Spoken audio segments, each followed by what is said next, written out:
Hey, what is going on, church? Thank you so much for being with us today. We hope you've been enjoying our new Devo series. I hope it's been a blessing to you. We got a great passage today. Growing up, me and my dad went fishing all of the time. And my dad was a fisherman, and it wasn't just like you were sitting on the bank with the cane pole and a cork. No. We went white perch fishing. We would go catch catfish and bass, and it didn't matter. It was all different types of ways that we were going to catch fish. We'd be out on the boat. We'd be going catching fish with yo-yos or jugs or catfish traps. I'm talking about catching hundreds of fish at a time. My dad knew how to fish. So growing up, man, we were out there. And I was thinking about this passage because we're looking at Peter and Andrew, and they're on a boat because they were fishermen. And Jesus walks up to them and says, "Hey, come follow me and I will make you fishers of men." So I want to get right into this text, and we're going to kind of break it down and see what we can take away from this momentous moment in the life of the early disciples. It says this in Matthew 4. This is verses 18 through 20. It says, "One day, as Jesus was walking along the shore of the Sea of Galilee, he saw two brothers, Simon, also called Peter, and Andrew, throwing a net into the water, for they fished for a living." That's important. They fished for a living. Jesus called out to them, "Come, follow me, and I will show you how to fish for people." And they left their nets at once and followed him. So let me set this up. First off, why is Jesus asking people to leave and follow them? Well, as a rabbi, you would have disciples that would follow you from place to place. But you need to understand that Peter and Andrew were fishermen.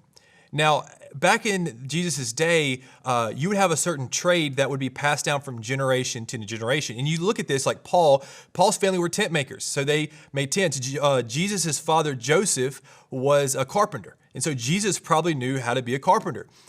So you would have all of these different trades. If you were a farmer, it would be passed down from generation to generation. So these guys were fishermen. They had learned how to fish. Now we see other people like the Pharisees and the religious leaders, their career was to know all the stuff about the Bible. So you think when Jesus is going to go call disciples that he would go to them first. Instead, Jesus does what Jesus does, which is completely surprise us, and he goes to these common fishermen. And he goes up to them and he says, "Hey, I want you to leave what you're doing.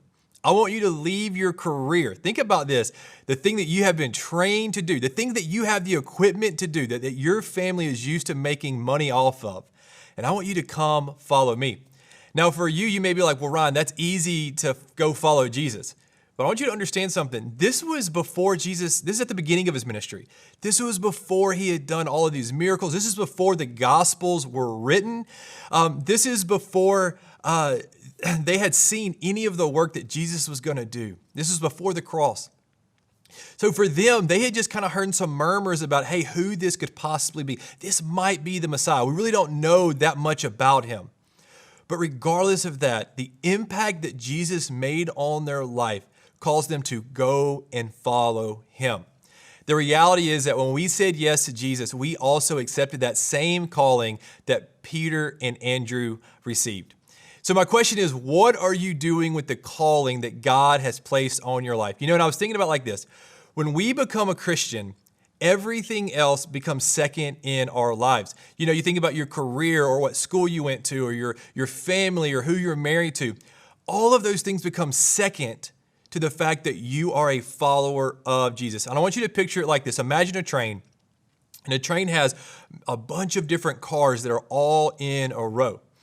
But the thing that moves them all is the engine, the locomotive, the thing at the very beginning.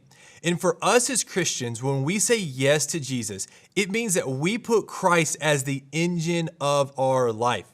What that means is that everything else in my life gets pulled behind the fact that I'm a Christian first.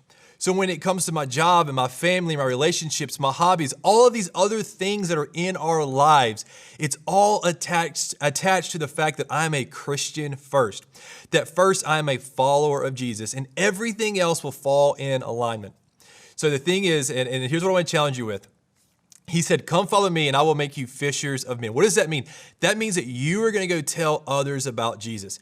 And I know that this can be intimidating and it can feel overwhelming that, man, I got to go share my faith with someone. And a lot of times it can kind of get weird and, oh, you may have seen people do some weird things and you're like, man, I don't want to look like that. But the reality is this. What you can do is just like Peter and Andrew, you just tell people about the experience that you've had with Jesus. You just tell people, hey, I was lost. I didn't know where I was going with my life. And then one day Jesus showed up and he asked me to follow him. And now everything in my life has changed. I encourage you today, pray for an opportunity to share your story with someone. I promise you this, letting God use you, you will not be disappointed. And you'll be amazed at what God can do when you say yes to following him. Thank you so much for being with us today. I hope you've had a great day. Make sure you come back next week as we continue our Identity in Christ devotionals. Thank you so much, church.